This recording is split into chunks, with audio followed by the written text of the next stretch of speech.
Philip hitam, keriting, jelek, kok bisa rasa gengsinya kayak gitu? Yang cewek yang datang dengan BMW, Cantik, kaya. kaya. Kayaknya Tuhan berbicara lewat orang itu menyadarkan saya. Ya. Hey Philip, ya jadi berkaitan memang seperti itu. Melakukan sebuah pekerjaan yang mungkin dilihat orang itu no. Ya. Tapi berkaitan melakukan itu.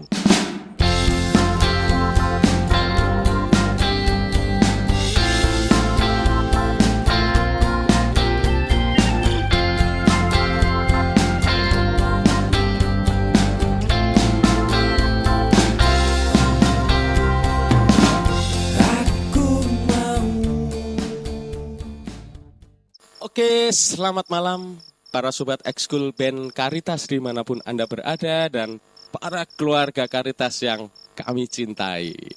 Bertemu dengan saya Ronald dalam acara yang sangat eksklusif, Pubertas, podcast unik bersama Karitas.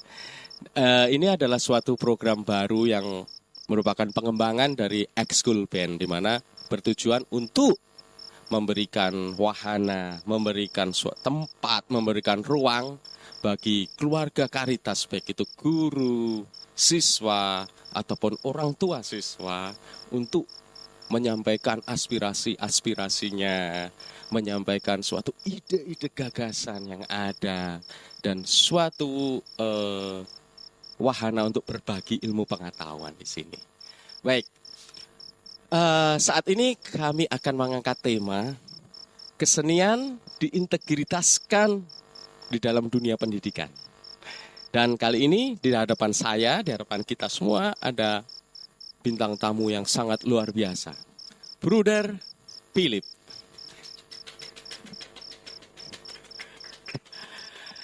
Oke, selamat malam Bruder Philip. Sehat ya Bruder ya? Alhamdulillah sehat sekali. Alhamdulillah sehat. Oke. Baik, Bruder. Langsung saja nih. Ini adalah podcast dari ekskul band Karitas, Bruder. Nah, makanya kita mulai dengan mengundang Bruder Philip di sini karena saya lihat concern Bruder Philip di Karitas begitu sangat luar biasa. Oke. Saya langsung aja, Bruder. Saya ingin kembali flashback ke masa lalu, beberapa tahun yang lalu gitu. Saat itu Bruder Philip bersama beberapa guru berkunjung di rumah saya, mengunjungi kami sekeluarga nih. Betul. Ya kan? Masih ingat ya Bruder ya? Masih ingat sekali ya. Dan itu sangat membekas juga untuk saya. Iya. Itu awal pertemuan kita, Bruder. Lalu di situ Bruder Philip mulai menyampaikan visi, misi ke depan Karitas itu seperti ini. Ya. Lalu ada ajakan di situ terhadap saya untuk kita bikin studio musik, lalu membuat suatu kegiatan bermusik di dalamnya gitu. Betul. Kalau boleh, Bruder, sharing ke teman-teman di sini, ke para sobat ekskul band, landasan apa yang menjadi dasar Bruder itu, pemikiran Bruder untuk melakukan hal itu gitu. Monggo di sharing, Bruder. Baik, terima kasih Mas Ronald untuk pertanyaan yang baik ini. Memang kalau kita bisa flashback lagi ketika saya awal dipercayakan oleh kongregasi untuk datang ke Yayasan Cabang Yogyakarta ini ya. Jadi sebelumnya memang saya sudah mengamati sebelum saya masuk ke sini ya. Bahwa saya melihat itu sebenarnya potensi anak-anak Karitas ini begitu luar biasa, khususnya dalam dunia musik ini. Karena saya mengikuti terus. Lalu saya mencoba untuk bertanya ke guru-guru ya. Lalu mereka memberikan masukan-masukan tentang perjalanan sekolah Karitas ini. Lalu masuk pada musik ini, saya tanya, anak-anak ini punya potensi besar untuk musik. Mas selama ini punya wadah enggak itu untuk bisa memberikan ruang untuk anak-anak itu bisa mengekspresikan potensi-potensi anak itu. Sebenarnya belum. Hmm. Itulah yang menjadi concern saya. Lalu saya mencoba untuk bertanya, lalu selama ini siapa yang mengajarkan anak-anak musik itu? Ya, ya. Disitulah mereka menceritakan tentang Mas Ronald. Hmm. Sebenarnya, ya mereka cerita banyak tentang Mas Ronald selama menjadi volunteer ya, Ya. untuk mencoba untuk berbagi ke anak-anak Caritas dalam dunia musik itu. Lalu saya mencoba untuk minta ke beberapa guru, waktu itu Bu Tere sama Bu Tia kalau tidak salah waktu itu. Ya, ya. Bisa Anda untuk bisa mengajak saya ke rumahnya Pak Ronald? Dan mereka sangat antusias dan bersedia untuk mengantarkan saya ke rumahnya Mas Ronald. Maka ketemulah kita di sana waktu itu. Ya. Saya kira awal-awal tahun 2019 waktu itu. Sebelum pandemi COVID. Sebelum pandemi, baru setahun saya berada di yayasan. Setahun di yayasan. Disitulah saya mengungkapkan ide dan concern saya tentang Caritas ini. Ya. Setelah itu, ya kalau tidak salah ya kita diskusi tentang panjang lebar ya. Ya. Mas Ronald juga menceritakan tentang bagaimana anak-anak Caritas itu punya potensi. Ya. Disitulah saya mencoba untuk memberikan sebuah gagasan saya untuk bisa membuat sebuah studio. Artinya inilah ruang untuk bisa anak-anak bisa mengekspresikan potensi-potensi mereka di situ. Namun dalam perjalanan waktu tiba-tiba COVID ya tertunda. Akhirnya realisasinya pada tahun ajaran baru tahun 2023. Ya. Realisasi. Ya, baru setahun yang lalu. Masih muda banget. Nah, disitulah kita mulai mencoba untuk membuat studio musik ini. Dan waktu itu saya sangat mengapresiasi dengan Mas Ronald dengan dedikasinya untuk bersama-sama untuk membangun studio musik ini. Itu ceritanya. Saya pun juga merasakan suatu kenikmatan yang luar biasa waktu berproses. Kita berproses itu, Bruder. Betul. Saat pembuatan awal studio di mana kita sampai jam 12 jam 2 malam, 2 pagi, Bruder. Dari tutup bengkel saya jam 5 hingga jam 2 pagi bersama anak-anak bengkel dan istri saya waktu itu kita bikin studio itu. Dan saya sangat menikmati betul itu prosesnya itu. Saya sangat menikmati prosesnya itu. Oke, baik, Brother. Tapi saya ingin bertanya nih.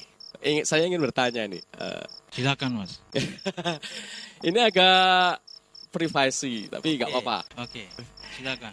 Gini, kenapa sih Brother Philip memilih menentukan pilihan hidupnya untuk menjadi seorang brother? Apa yang menarik dari brother? Terlebih lagi Brother Caritas itu kenapa yang menarik? Monggo diceritakan. Baik, terima kasih untuk pertanyaannya, Mas Ronald. Tentang perjalanan panggilan saya untuk menjadi seorang brother, banyak orang bahkan keluarga pun bertanya, kenapa kok jadi brother? Kenapa nggak jadi Romo aja? Gitu loh pertanyaan. Bahkan tapi jawabanku ya singkat ya, itu udah panggilanku untuk menjadi brother bukan menjadi Romo. Sebenarnya awal-awal itu saya belum menemukan sih sebenarnya panggilan saya sebagai brother, tapi suatu ketika waktu itu saya menjadi volunteer, Mas. Jadi volunteer artinya tenaga sukarelawan untuk membantu dalam sebuah institusi. Waktu itu kan saat liburan itu, Mas. Jadi saya mencoba menggunakan waktu liburan saya untuk menjadi volunteer. Di mana itu, Brother? Waktu itu saya di Belgia. Di Belgia. Lalu saya pergi ke situ. Kebetulan institusi itu milik Brother Caritas. Jadi dalam benak saya akan ke sana untuk membantu orang-orang yang lemah mental. Yang usia dewasa. Mungkin lemah mental itu dijelaskan seperti apa? Artinya orang-orang yang punya IQ-nya di bawah 70. Jadi gitu. Jadi waktu itu saya ke sana, perjalanan saya kenapa saya pilih jadi volunteer ya Mas. Jadi latar belakangnya seperti ini. Jadi waktu itu saya ke sana itu untuk jadi volunteer itu memang bergabung dengan ada mahasiswa-mahasiswa di situ, mahasiswi di situ juga untuk jadi volunteer di situ. Waktu itu setibanya sampai di sana, kami lalu membagi tugas. Jadi pikiran saya itu ya paling tidak hanya untuk mendampingi mereka makan, karena orang-orang seperti itu kan kadang itu makan. Pemikiran Bruder, Saya sketsanya di dalam pikiran tuh hanya sebatas itu. Ya. Okay. Kalau tiba-tiba sampai di sana kami dibagi tugas. Oke, Brother Philip nanti besok pagi kamu nanti bangunin klien. Kalau nyebutnya klien. Bangunin klien lalu mandiin sampai dressingnya, memberi pakaian. Pagi tiba, saya melaksanakan tugas saya itu. Jadi ketika saya membuka pintu kamar mereka itu kan mereka kan tidurnya kan satu kamar itu kan sekitar 5-6 orang ya Mas ya. Ketika saya membuka pintu pertama untuk membangunkan mereka itu, non sewu Mas, itu aromanya itu. Aroma apa ini? Aroma yang sangat harum ya. Iya. Jadi kan mereka pup juga di situ. Non sewu. Ya. Jadi pipis juga di situ. Jadi mereka pakai apa namanya? Istilahnya apa? Pampers. Ya. Jadi aroma itu, waduh. Waktu itu saya, wah ini gimana nih? Saya dalam sejarah hidup saya belum pernah. Sejarah hidup saya ya. Ini baru pengalaman pertama dan itu yang menyentuh saya. Jadi ketika itu, oke, saya mencoba untuk membangunkan mereka, memandikan mereka, memberikan pakaian kepada mereka. Lalu setelah itu ada sebuah pergulatan batin di situ. Ketika itu saya tidak bisa tidur Mas malam itu. Saya mau pulang. Pulang bukan berarti pulang ke Indonesia ngapain? Saya pulang di situ. Tidak kuat gitu ya? Kuat. Saya pulang ngapain? Kan dalam sejarah hidup saya tidak pernah itu. Dihadapkan seperti itu sebuah pergulatan panjang. Makanya malam itu saya tidak bisa tidur. Jadi pergulatan itu antara stay atau pulang. Itu pergulatan saya. Lalu pada titik tertentu saya lalu bertanya, wah Tuhan kalau memang benar-benar memanggil saya sebagai Brother Caritas, berikanlah aku tanda. Kalau memang tidak saya harus pulang. Ya. Lalu hari keduanya saya mengikuti kegiatan yang ada.